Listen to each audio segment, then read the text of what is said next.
नमस्कार दोस्तों, आप सभी का एक बार फिर से स्वागत है। दोस्तों, आइए जानते हैं कि वो कौन सा फल है जिसके बिना दिवाली और धनतेरस अधूरा होता है।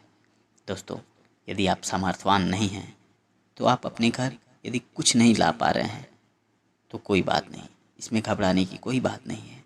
लेकिन एक फल है जिसे आप आसानी से अपने खेतों से या अपने बागीचों से ला सकते हैं, और उस फल का नाम है गूलर का फल। दोस्तों, ये एक ऐसा चमत्कारी फल है जिससे आपकी किस्मत बदल जाएगी। शास्त्रों में कहा गया है कि भगवान नरसिंह जब हिरण्यकश्यप को मारकर जा रहे थे तो उनके हाथों में बहुत तेज खुजली होने लगी। उन्हें कोई उपाय नहीं सूझ रहा था कि मैं क्या करूं, कैसे इस खुजली को शांत करूं। तभी उनके पास एक गूलर का वृक्ष दिखा। उन्होंने गूलर के पेड़ में अपना पूरा नाखून गड़ा दिया। ऐसा करते ही उनकी खुजली तो गायब हो गई, लेकिन गूलर का जो वृक्ष था वो दर्द से करा उठा। हे भगवान, आपने क्या कर दिया।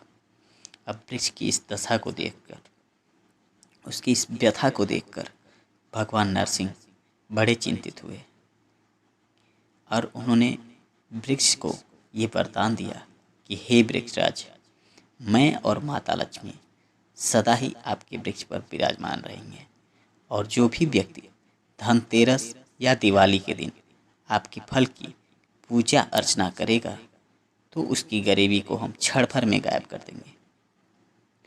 इसके बाद वे वरदान दिए और वहाँ से चले गए।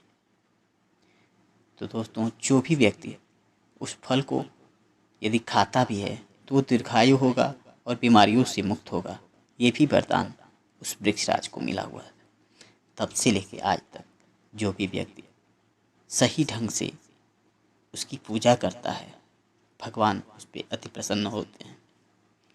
दोस्तों, यदि आप गूलर के फल से पूजा करना चाहते हैं तो जब भी उस फल को लेने जाएं तो ये देख लें कि इसकी जो भी संख्या है वो 5 के क्रम में हो। 5 हो, 10 हो, 15 हो या 20 हो। जब आप इसे लेने जाएं तो उस वृक्ष के पास जाकर इतना ज़रूर कहें कि हे वृक्षराज, मैं आपके फल को अपने घर ले जा रहा हूँ, अतः हमसे किसी भी प्रकार की कोई गलती हो गई हो तो उसे क्षमा कर दीजिएगा। अब इस फल को लेकर आएँ और अपने घर में किसी लाल कपड़े में बांधकर दिवाली के दिन इसकी पूजा करें तथा इसे अपने तिजोरी में संभाल के रख दें। जब तक ये फल आपकी तिजोरी में रहेगा, आपका घर अन्न धन से भरा रहेगा, आपकी पुरानी गरीबी दूर हो जाएगी और आप पर माँ की कृपा साल भर बनी रहेगी। और जैसे ही अगली दिवाली आती है, इसे गंगा में प्रवाहित कर दें और नए फल को तोड़ के और पुनः उसकी पूजा करें।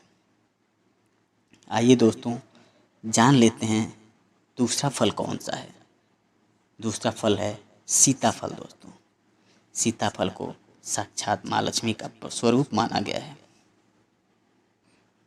और जहाँ भी यह फल पाया जाता है वहाँ पर श्री हनुमान जी के बंदर इस पेड़ पर कभी नहीं चढ़ते। ये शास्त्रों में प्रमाणित है। आप जब भी सीताफल को माँ लक्ष्मी को अर्पित करें तो इस बात का खास ध्यान दें कि ये सीताफल जोड़े में ही हो। आप ऐसा करते हैं तो आपकी गरीबी हमेशा हमेशा के लिए मिट जाएगी। इस दिन आपको कुछ कमल के पुष्प भी अपने घर लाने चाहिए। माता लक्ष्मी इस पर वास करती हैं, तो आपको कमल के पुष्प की भी पूजा करनी चाहिए। अब इस पूजा अर्चना के बाद माँ को सिंदूर जरूर अर्पित करें, क्योंकि इसके बिना पूजा अधूरा रह जाता है। स्वयं ब्रह्मा विष्णु एवं बाबा भोलेनाथ भी इसके आगे झुके हुए हैं, और उन्होंने भी सजेस्ट किया है कि माँ को सिंदूर जरूर अर्पित करें। सिंदूर माँ का सबसे बड़ा उपहार होता है, तो इसे आप जरूर अर्पित करें। दोस्तों, ये थी कुछ बातें। उम्मीद करता हूँ आपको अच्छी लगी होंगी। आप सभी का बहुत बहुत धन्यवाद। माता की कृपा आप पे बने रहे। जय माता दी।